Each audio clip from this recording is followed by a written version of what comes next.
Dito sa komite, susundan natin ang saligang batas. Hindi natin tatalikuran ang ating tungkulin.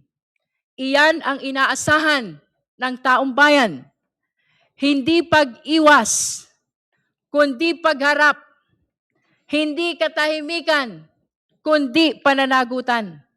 Sapagkat ang panunumpa ay hindi lamang binibigkas sa simula.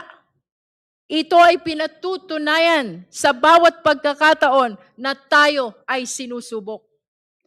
So regardless of the participation of the Vice President, and even in her absence, this committee will proceed. We will do our duty with resolve, without hesitation, and without delay. The Constitution entrusts the House with the exclusive power to initiate impeachment cases. And this committee stands at the forefront of that responsibility. Tayo lamang, ang Committee on Justice lamang, ang tahasang binigyan ng ganitong tungkulin sa saligang batas.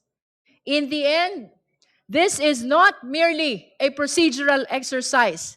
This is a test of judgment, of conscience, and of courage.